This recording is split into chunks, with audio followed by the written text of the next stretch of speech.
I'd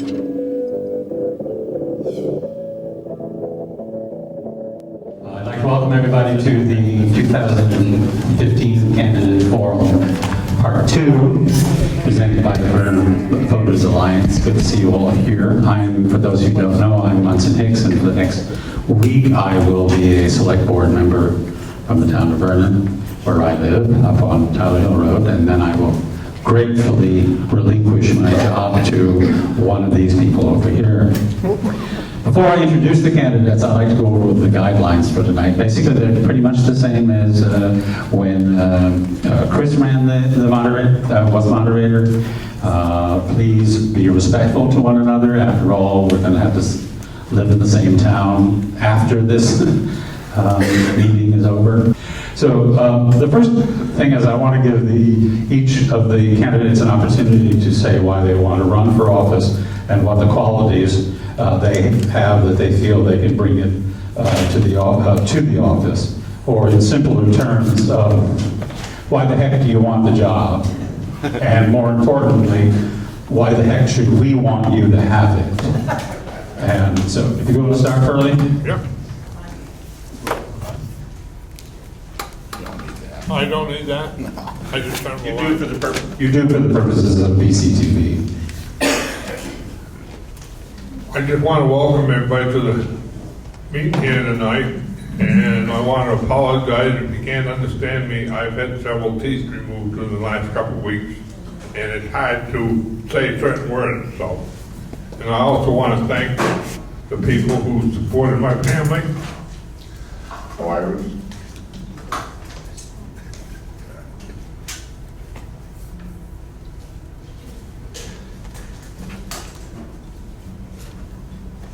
Shall we pass over for a moment? We can come back to you, that's no problem.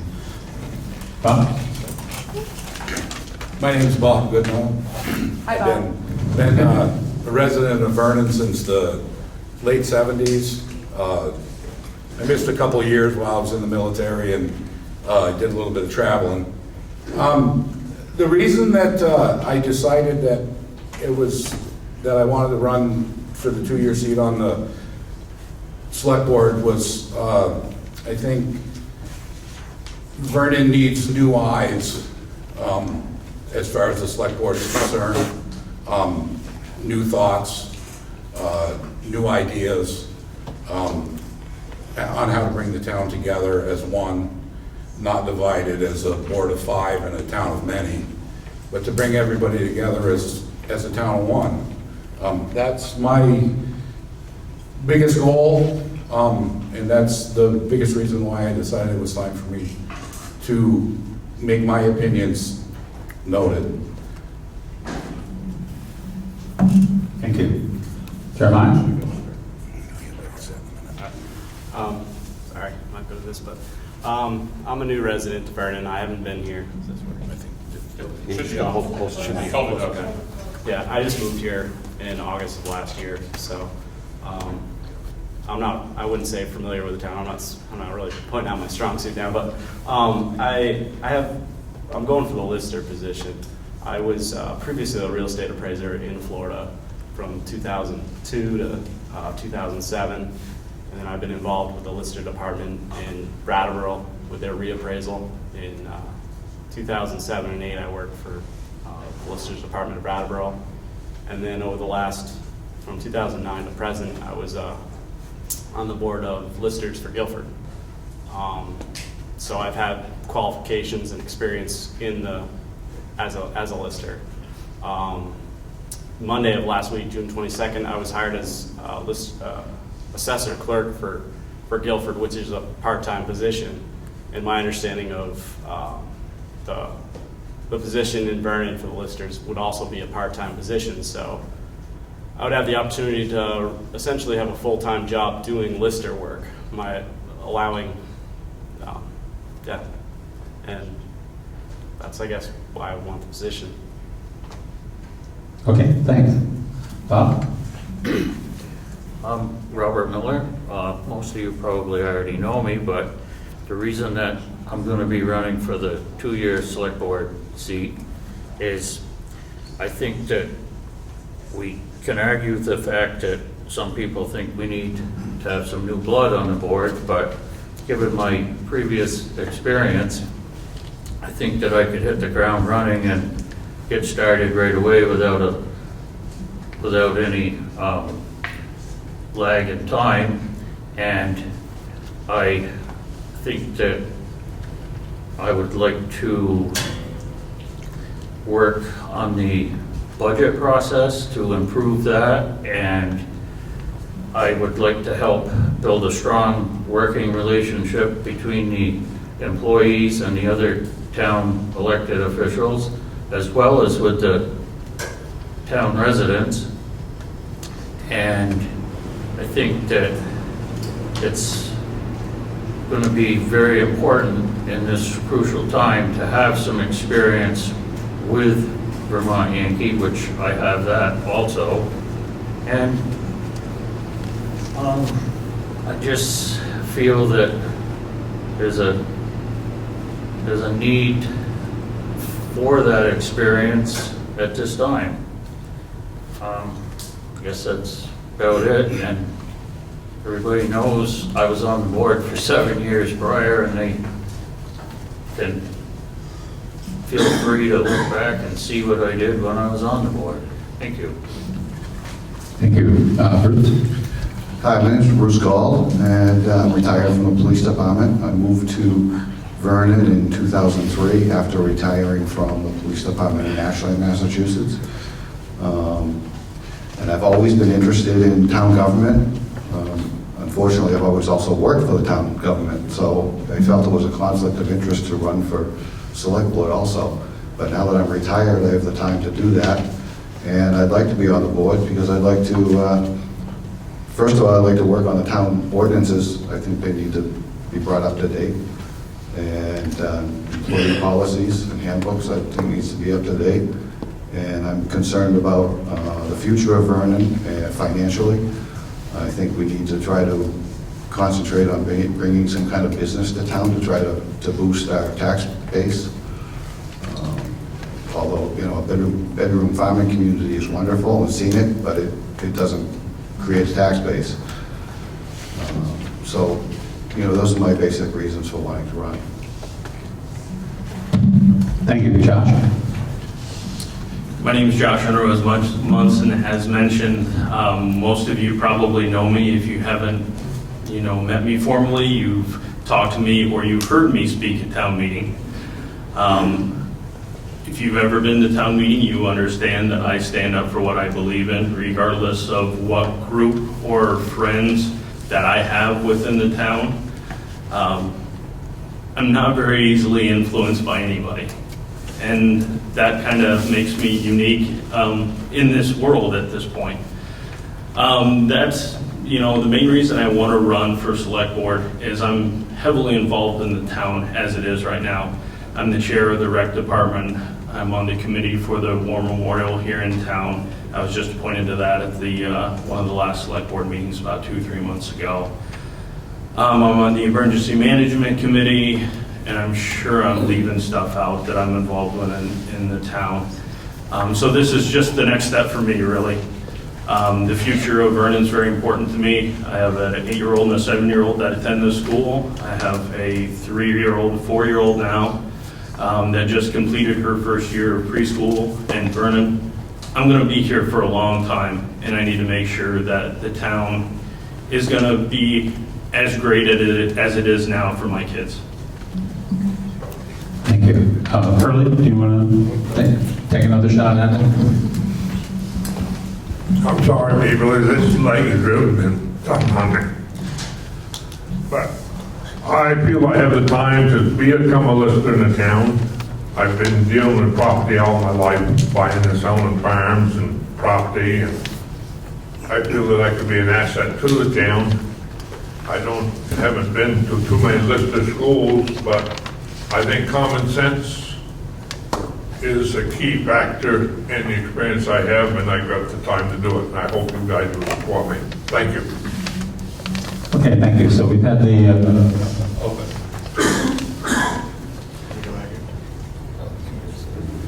We've had...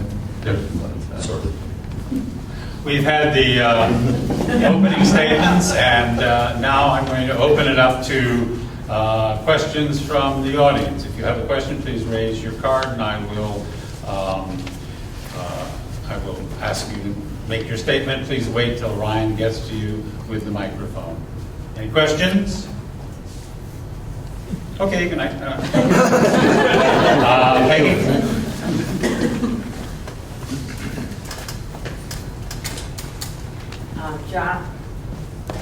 Josh has, is this working? Yes. Yeah. Go ahead. It's in and out, mine. Josh has told us about what committees and so on he's been on, and I wondered if any of the rest of you have been on any other committees that maybe you hadn't told us about? Your opening statement? Let's start with Pearlie, and then, actually, let's start with Bob Goodenough, because Pearlie started last time. I haven't served on any committees in town prior to running for select board. Yeah, I haven't either. I served on the Planning Commission from 1999 to 2006, 1 year as the chairman. I was on the Select Board from 2005 to 2012, served 1 year as the chairman. From 2007 to present, I'm on the Vernon Fire Department. I'm firefighter 1 and pump and apparatus driver certified. From 2005 to 2012, I was a member of the Vernon Emergency Management, where I was a radiation officer. I haven't been on any boards or committees, just the police department for 11 years. And I think I told everybody, all the committees, that I'm still on to this day. And back to Pearlie. I was on the chairman of the Farmland Protection Committee for several years back in the early 2000s. That's fine. I think everybody heard you. Next question? David Anderson.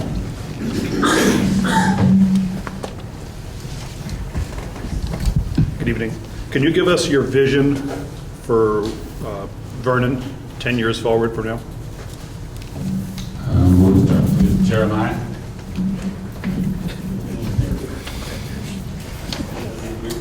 I guess I haven't really been thinking about the vision for Vernon. I would just say that I hope it stays at the level that it's been at. I think Vernon's a nice town, and I just hope it can continue with that.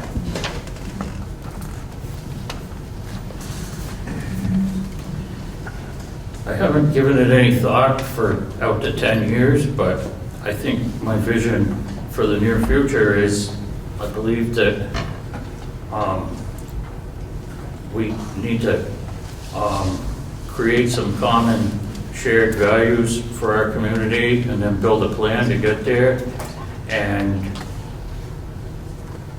I think that we need to, in the near future, if I get on the select board, I would like to push for a series of town hall meetings to hear from as many people in our community as possible to create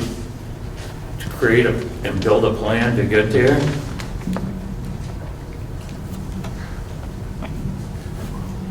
I would like to see Vernon become a thriving community where everybody gets along and we have some kind of business in town to replace Vermont Yankee. And some kind of community, more community spirit where everybody gets together and participates in things. One of my big goals, I'd love to see Schoolhouse Grocery open again. I'd like to see some community-based place where people can get together and talk and discuss issues. Right now, there's no place other than people's houses for friends to get together. There needs to be a central meeting place for people. But I'd love to see the town just thrive and come together. Very similar to the rest of these guys. I want to see economic growth within the town. We have to have some businesses and some tax base to replace what we're losing. We all talk about the loss of Vermont Yankee. What's going to hit us more than that is the loss of the school tax credit, which is going to happen very shortly in the next few years. That is going to be a big jump in our taxes that is essentially uncontrollable. So we need to bring in some new business. I love the farm community that we have now. I'm not looking to throw skyscrapers up on 142, but we need to kind of inject some new life, and that's going to happen through the Planning Commission and the Select Board, and that's one of the things I'd like to do. The other thing that I'd like to see is us keep our rec department. Our rec department is a vital center to our community. Bruce mentioned something about having a place for a community to go to. We have that place already. We have that in the rec department. As most of you know, because I mentioned it, I am the president of the rec board. I've worked very hard over the last few years, along with the rest of my board members, to make the rec board essentially a profitable business for the town through its rentals with the school. And we'll continue to do that. And we will continue to, bring about ideas. I will continue to bring about ideas as your selectman, where we can try to make our town budget to be as balanced as humanly possible, to be able to keep the services that we enjoy right now without burdening our taxpayers.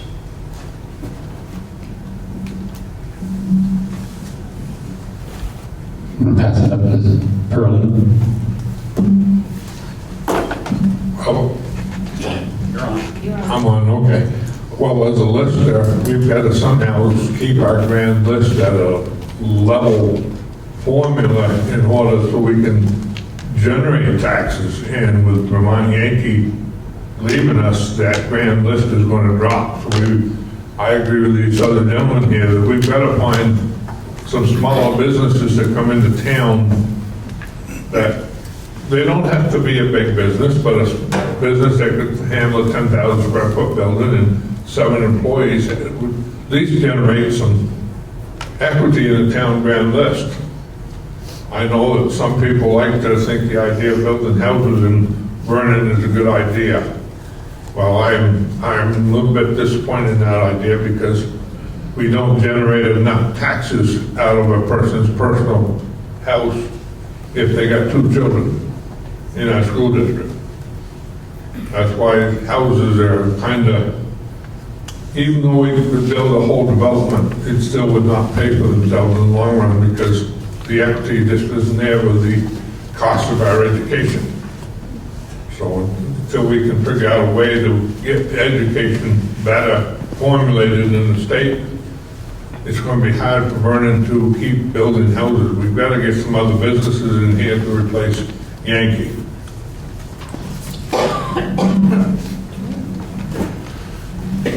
I know there's not, I look around the room and I don't see a lot of people that were here back when I was growing up, 35 years ago. The community was a lot different back then.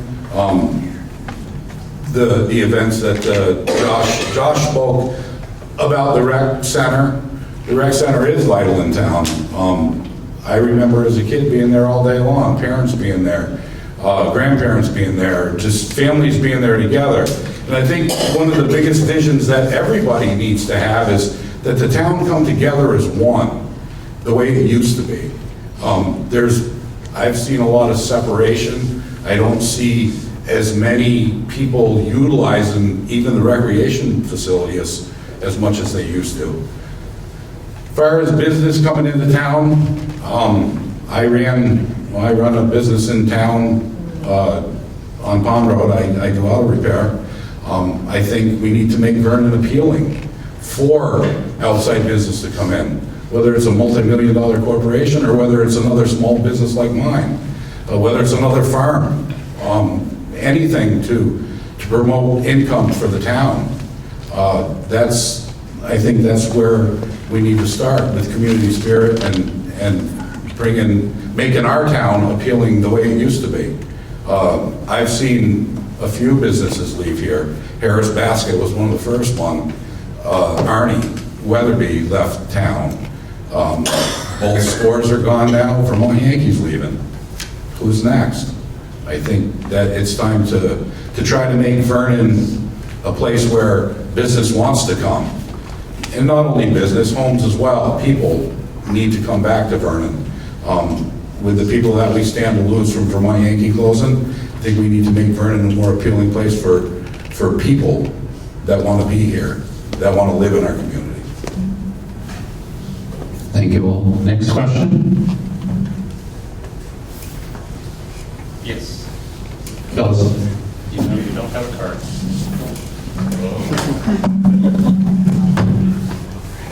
Hi, this is for all the guys that are running for the select board positions. Just curious as your thoughts on cutting the budget as we go forward so that our taxes do not raise, continue to raise. But wondering what your thoughts are on the police contract that we have. I realize we have one till July, but do you feel we need a 24, 7 days a week contract for Vernon? Bob, first, I don't believe that, myself, I don't believe that we need 24-hour-a-day, 7-day-a-week coverage. I can't speak for the rest of the people in town, and that's an issue that comes up at town meeting, and I think it's up to the people that are paying the taxes to decide whether they want to spend their money on 24/7 coverage. And what was the rest of your? That was it. That was it. Personally, I don't think we need 24/7 coverage. When I was on the police department, we closed at 2 and opened again at 8 in the morning. And we were on call in between. Now, the only problem would be is how much the sheriff's department would charge to be on call. Because, you know, if they weren't 24/7, they would still have a period of time in there where somebody would have to respond if something happened. So they would have to be on call, and how much they would get to come out on an on-call basis may negate the savings that you would have by not having 24/7. Although we weren't called out that often. So it would all depend on what kind of contract you could negotiate with the sheriff's department. But as far as coverage goes, no, I don't think we need 24/7. If you were at this year's town meeting, you know my answer to this question. We don't need 24/7 coverage here in Vernon. I believe that wholeheartedly. Coming from a previous law enforcement officer in this town, that speaks volumes, that we don't need that type of coverage. We shut down the Vernon Police Department due to the expense. We are now creeping back up to the same expense that we had with the Vernon Police Department, and it doesn't make sense. We need to get a contract signed that's a fair contract. If you were here at the last town meeting, you heard a schedule of costs to our town. If you did a breakdown of those hourly rates, they're very good at setting their hourly rates to show a very small discount for a lack or a lesser amount of coverage. I don't remember what the numbers were off the top of my head. I did figure it out after, where it went from like $35 an hour to $22 an hour for 24/7 coverage, something like that. I'm sure those numbers are wrong, but it was fairly significant. So I think the most important thing going forward is as a town, because it doesn't matter which one of us are on the select board. It's you guys that vote, and it's I that vote, and all these guys vote at town meeting to decide what we need. As a select board member, I'm going to work with Sheriff Clark to try to get the rates to where they should be for the coverage that you guys decide, versus, you know, just taking what comes along, which kind of seems to what happens on a regular basis. The select board needs to be able to stand up and say, okay, you know, this is your rate schedule. This is where we think you should be, and maybe find some middle ground.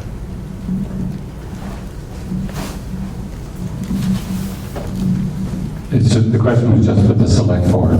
Bob, so, you know, Oh, all right. Sorry. probably it's a pass. I'm kind of on the fence with that question. I think that if your neighbor came into your house at 2 o'clock in the morning while they're on call and held you hostage, would you want the police department to be there, or do you want to wait for them? I mean, I'm kind of on the fence as far as that goes.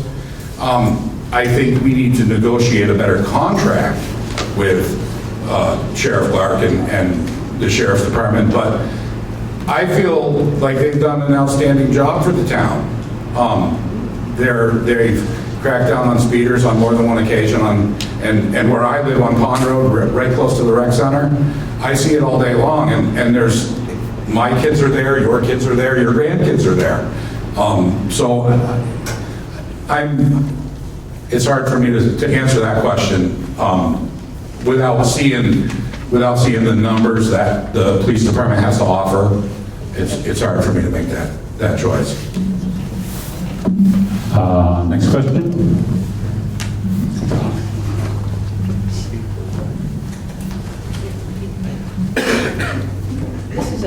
This is a segue from the one we just had. I've heard at town meeting, it said, well, we've got this rec department that is very, very attractive to people coming in. In my opinion, that's okay, but also a police coverage, which I'm really glad we now have the Sheriff's Department. So it's a statement I just made. How do you feel that if it isn't 24/7 coverage, how do you feel that this is attractive to bringing new families and new businesses? Hear, hear.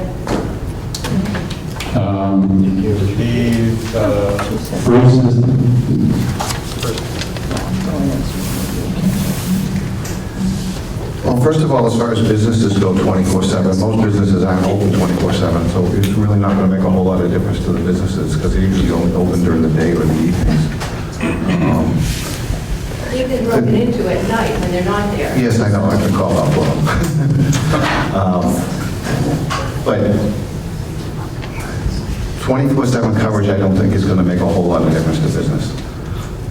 And as far as residential, it's not like we were called out very much for residential coverage in the middle of the night. Between 2 and 8, very, very rarely were there calls. So I don't think it's going to make, I don't think it would make a whole lot of difference. And anywhere else in Vermont, you don't have a police, almost everywhere else in Vermont, you don't have a police department dedicated to that particular town to begin with. Vernon is one of the only towns in Vermont that has a dedicated police department, in the Sheriff's Department.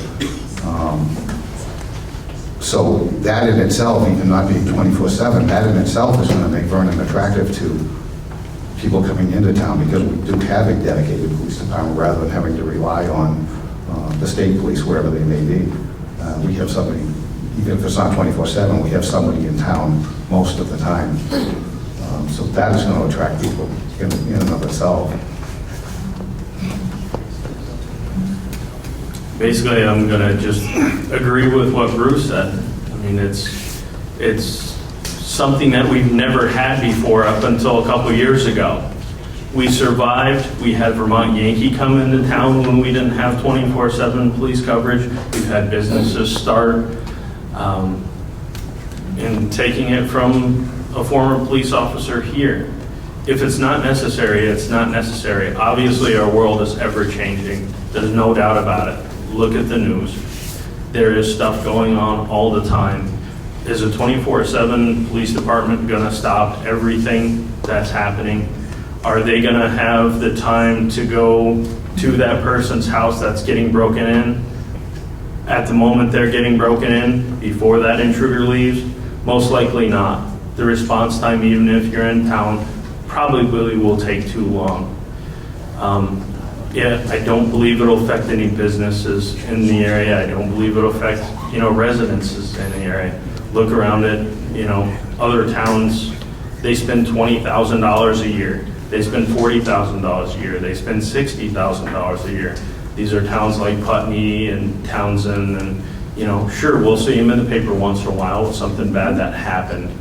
But we spend $300,000 a year in comparison to other towns. if we cut that in half, we're still double what other people spend, so we should still be the most attractive town in southern Vermont based on that.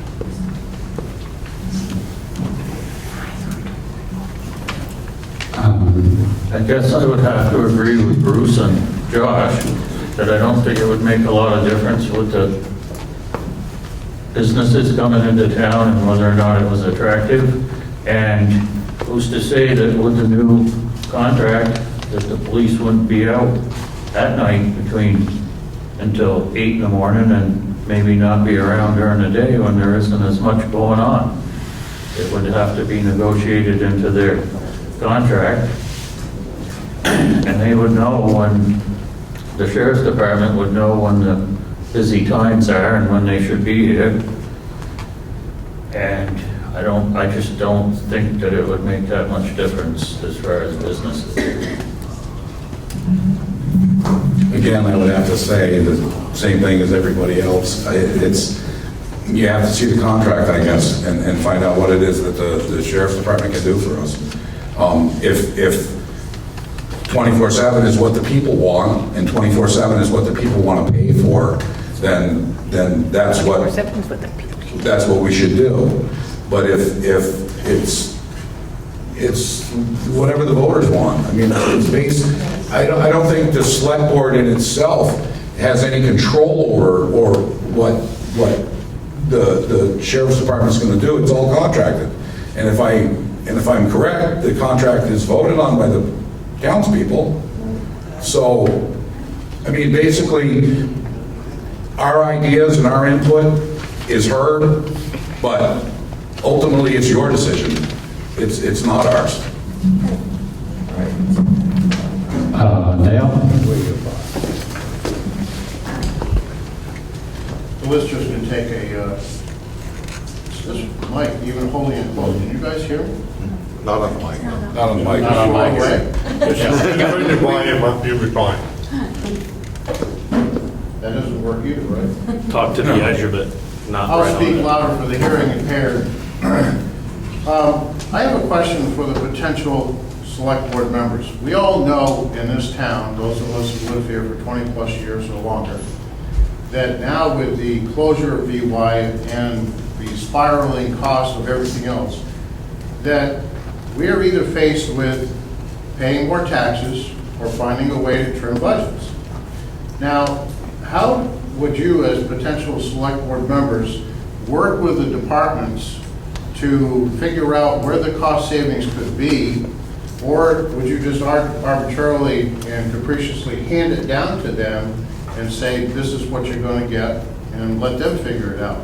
But I think, if we're going to be a community and we're going to bring everybody together, it needs to be an effort that everybody has, some skin in the game. So I guess I would put the question out to the select board members. How would you approach, the next budget that's coming up, figure out where the monies can be saved, and how would you approach, where the revenue goes, and figure out where it needs to be spent a little bit more and where it needs to be cut? And how would you do it so that people come out of this really feeling like they've been involved? I think Bob's going to start. I don't want, even though the question was given to the select board members, if those people, the people who are running for Lister, would like to chime in, feel free. Because none of us are road commissioners or office managers for the town or do any of the functions that our town, we have people that tell us that are supposed to be the professionals how much money they need. And I realize that sometimes the budgets are way overstated, but we can look at other budgets, other town budgets, similar sizes, Guilford, Putney, and see where they cut corners. I don't think by demanding that you spend X amount of dollars is the answer. I think that we need to work with the professional people that run these departments and find out their thoughts on cutting the budget.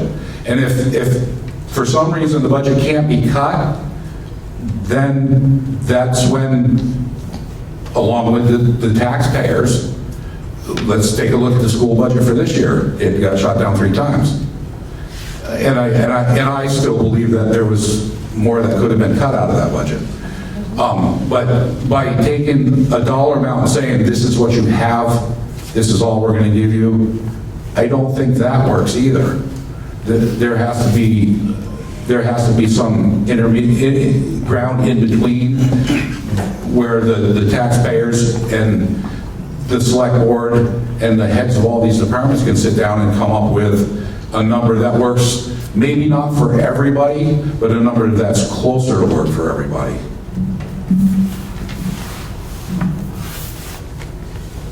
I guess I would pretty much go along with his statement. As you need to really go along and look at other towns. I mean, I'm not running for select board, but I think that's prudent, is just look at what other towns are spending, see where, you know, you're grossly overspending comparing to them, and see what services they may or may not do as well or better or worse, and then kind of bring it to the townspeople, see what their thoughts are, if there is something that's misallocated. But, I mean, as far as budgets go, they can always be, you know, worked on.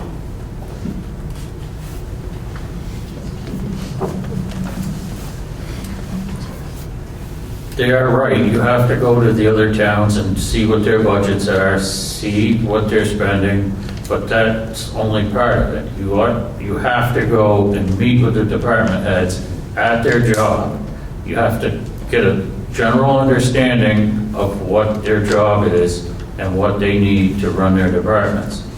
And then, once that's done, then you have several meetings with the department heads and the select board, and you work out a budget that's fair for not only the taxpayers, but for the department heads so that they can do their jobs. Otherwise, if you cut too much, you're going to be losing a lot of services, and in the end, it's not going to be that big of a difference in your tax bill.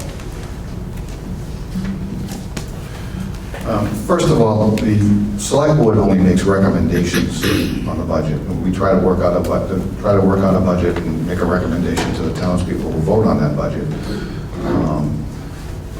I do believe that the select board needs to sit down with the department heads, go over their budgets, find out what they need, why they need it, why they can't do without it, you know, different items. I'm sure there's little things in there that every department can do without, but they don't want to do without them. So the select board needs to learn those type of things and say, you know, you can do without this, why won't you give it up?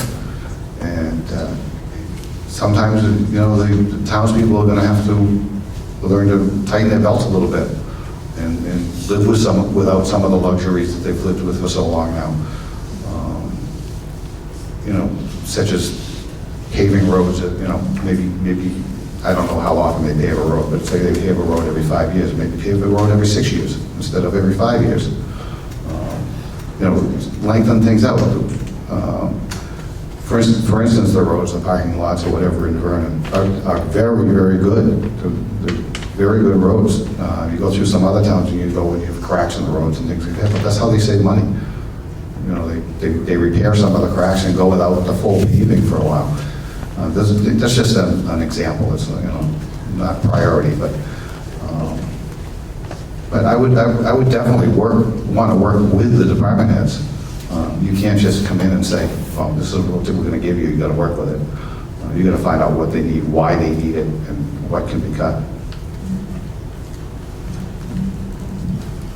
Being on the rec board, I go through budgets with the select board every year for the last 6 or 7 years, however long I've been on the rec board. They do have the heads come in, the current, or I guess I should say previous select board. They do have heads come in every year because I wait for that phone call or that email from Seth or the next meeting to say, okay guys, at the next meeting we have to work on this, this, and this. And then we sit down and we work it out at the next meeting. Those are the things that the current select board or previous select board has done. That's absolutely how I would approach it. meet with every single, head of the departments as they've done in the past, make suggestions to them based on that discussion, have them go back to their board or their committee or whatever the case may be, sit down, rework the budget again to be maybe more to the liking, or bring up those suggestions that the select board made. But just like anything else with this town, in the end, the budget of any particular department is determined by the town. That it's the decision of the townspeople when it comes to town meeting. It's our jobs to be educated on what each department does, and whether we feel that there's wiggle room or whether we feel like there's cuts that need to be made to that department, like the police department. As a town, if we feel that we need to not have 24/7 coverage, or maybe go back to what we used to have, which I believe was 160 hours, that's a cut that can be made, and it can be made by the people at the town meeting. But absolutely, I would continue the tradition of the previous select boards of continuing to sit down with each department head and making sure that it's best for the department and for the townspeople. Curly, if you'd like to say something again. I also feel there's a lot of duplication in this town. We got lawnmowers all over the place. Let's have just one, or else sub it out to a contractor that does the cemeteries. Let him do the lawns at the school. Let him do the lawns at the town office building. Maybe they'll look better at Memorial Day than they did this year.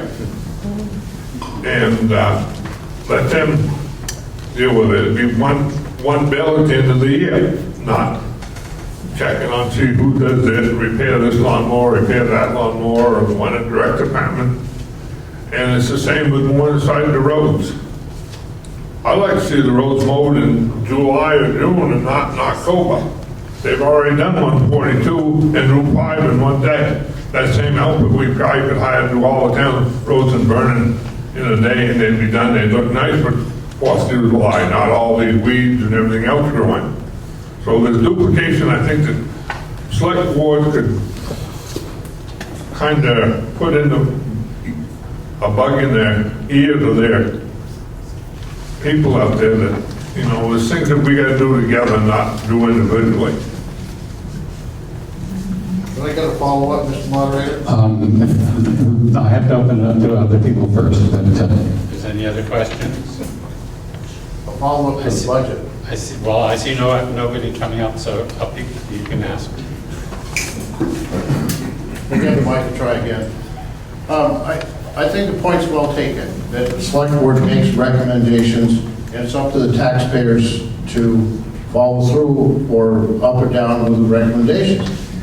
But give me just a quick gist on how you could involve the taxpayers, because we as taxpayers have abdicated our responsibility by not being involved and really following the process.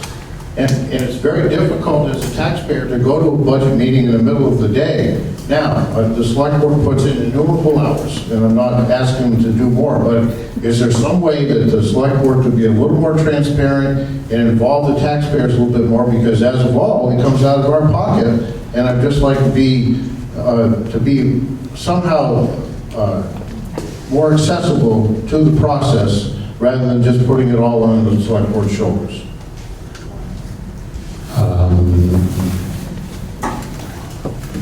Jeremiah, if you want to. I'm all set. It seems like it's directed towards the select board, and I'm just going to be a third wheel. I guess I'd be open to somebody else's suggestion. Unless you want to be here 10 nights to go over each and every department's budget as a townspeople, if the townspeople as a whole would think that's a good idea, then that's what we have to do. For me, I voted for select board members that I trust to take care of the business of the town. And when I come to town meeting, I have to be knowledgeable enough about the budgets and about the departments on my own to be able to stand up like I have in that corner and say, this is what I think as a townsperson what should happen. And then it's up to, the townspeople to vote. But, to get the town involved in every single department's budget, maybe there's some people that would come to 10 nights of meetings to do that. I don't know. As a select board member, if that's what the townspeople wanted to do, I'd be happy to do it. But I seriously doubt we're going to get a huge turnout for that to happen. Carla, do you want to speak to this? Or? No, let Bob. Again, it goes back to how many nights do you want to sit with the select board? And I mean, I'm sure that budget meeting is open to the public. I mean, the only way to get, what does it take, Chris? How many nights does it take to do that budget? Well, that depends. I mean, do you want to spend that depends many nights sitting with the select board? I'm sure that not many people in town would want to join that club and sit with the department heads night after night after night crunching numbers, especially if they're not accountants or they're not bookkeepers or they're not people who are good with numbers. I think what you have to remember is that a lot of people, the only thing they look at is the bottom line. They don't care about line by line by line, and to them, that information doesn't mean a whole lot. What they're seeing is the bottom line. And as long as that bottom line looks okay to them, doesn't matter how long the department heads and the select board and anybody else tries to explain that to them, that's all they're going to look at. But I would think the only option that the townspeople would have is to come and sit in on the meeting.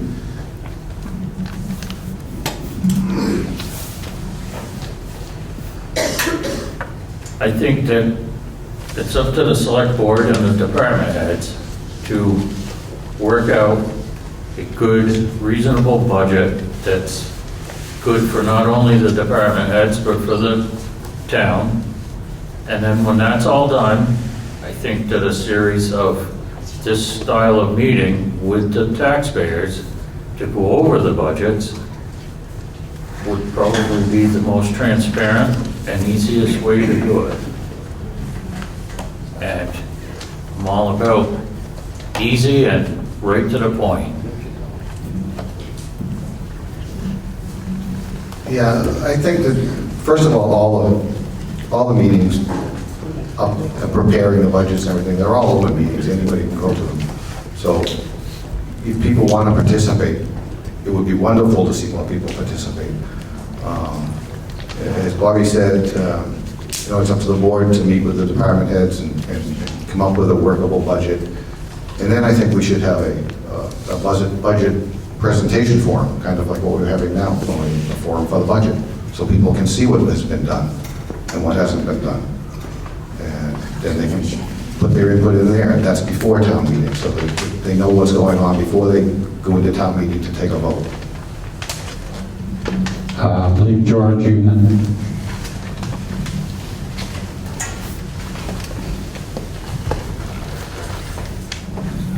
I think, forget that. This is the new system. Don't have to name it.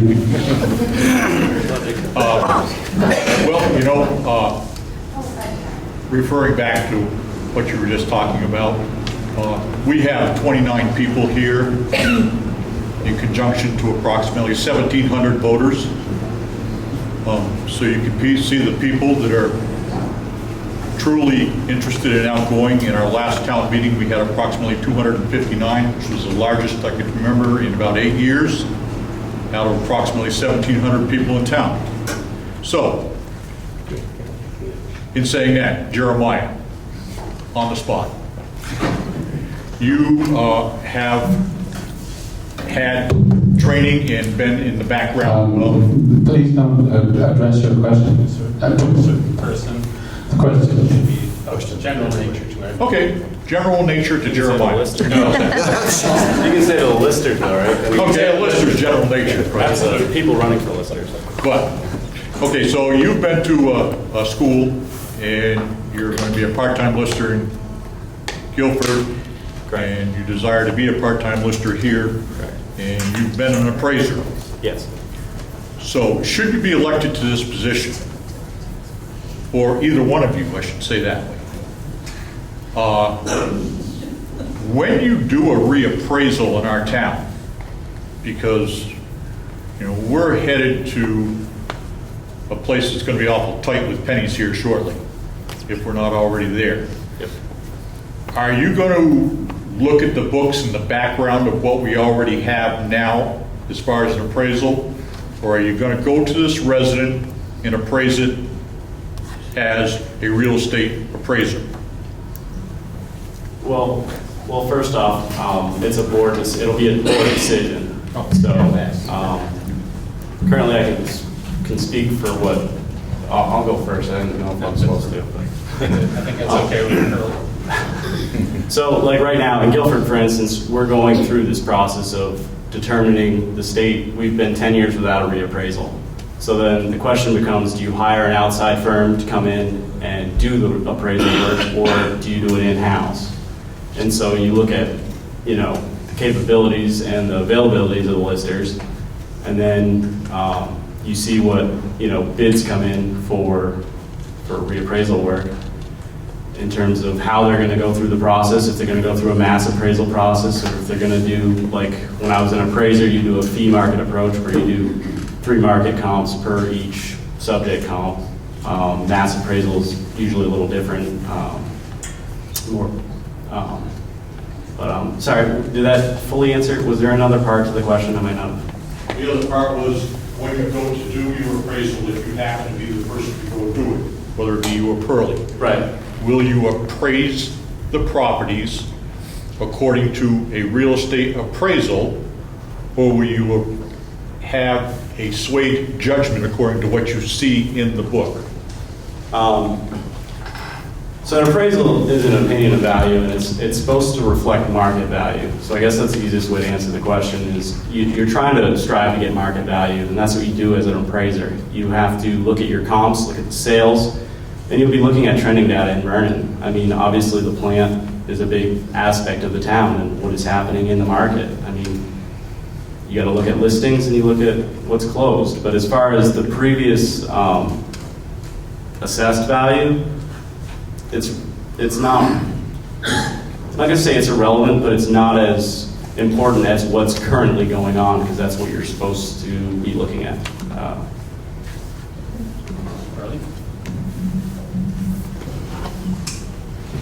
From what I understand, there's been several properties sold a lot less than what the appraised value was for the town of Vernon. That's going to create a problem in the grand list, because when we go to appraise it, we're going to have to look at other properties equal to in value to see what's going to happen. And a lot of these houses are going to come back on the grand list lower than what they are now. And that's going to change the grand list for doing taxes. When the grand list drops, the taxes go up. And if we have reappraisal and we hire an outside guy, I shouldn't say guy, an organization to come in and do it, are they going to look at each house individually? Are they going to just say, well, Vernon has an average household income of this with equally appraised value of the property? And that could be harmful to the large landowners. The people we want to keep in the area, the stewards of the land, are the farmers. And they're keeping that town beautiful because of it. And we don't want them to get appraised higher to help support the grand list. It isn't going to be functional for them, and it won't be functional for the town in the long run. Munson, can I speak to that also? I know I'm not a lister, but I'd like to speak to it. Certainly.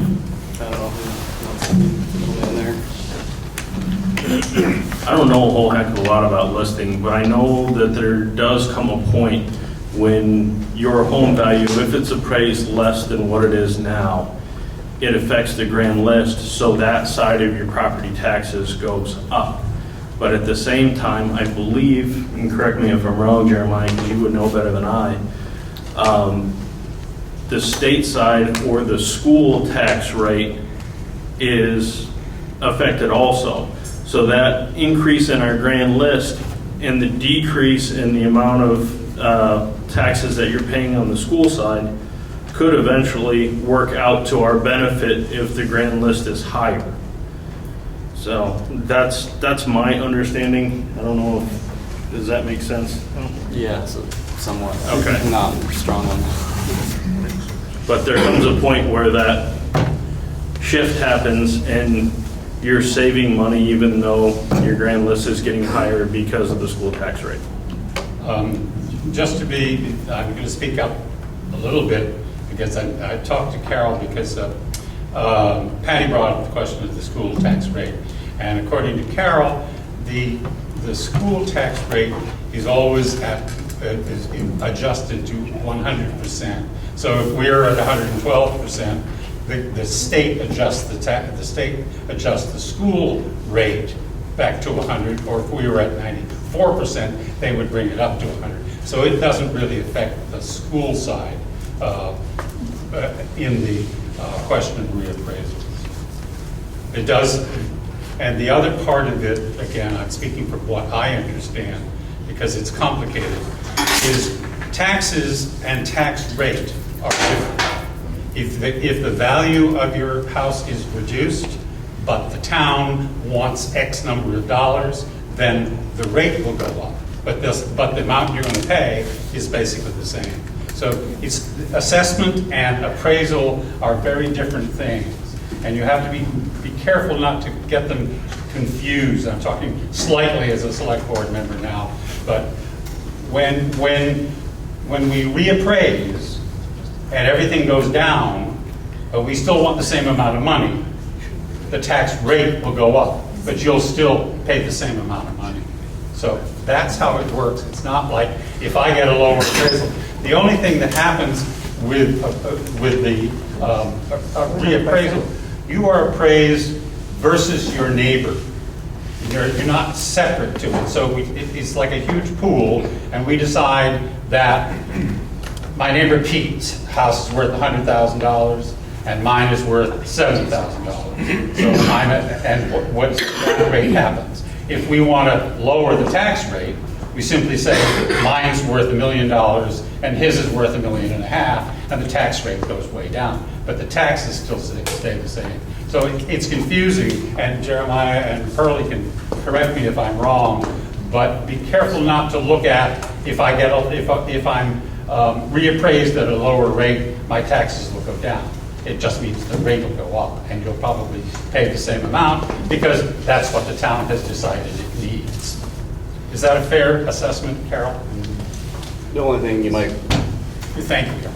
the only thing I might add to that is it matters what's allocated. Like if you're unfairly allocated, like if you're not properly assessed, then, and say everyone else is, but they have a couple that are like way out of line with what they should be, then they would be allocated, you would get a lower tax bill because, you know, if you're paying on $100,000 and your house is only worth 50, I mean, if you bring it down to 50, you'll pay less as long as, you know, it's basically the job of the listers is to allocate value and to be as fair as possible in doing so, whether they be farmers or businessmen or whatever. I mean, the going market is what you have to look at to try to allocate value. Next question?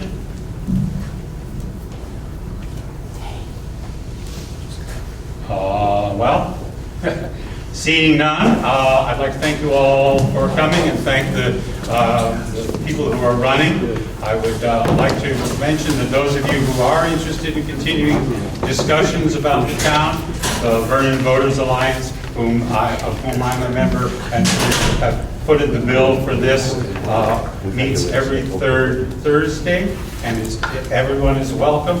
There is no agenda. There is no president or vice president or anything. People are free to come and talk about whatever they like to, and generally nothing is decided, but opinions of all sides are more than welcome and encouraged.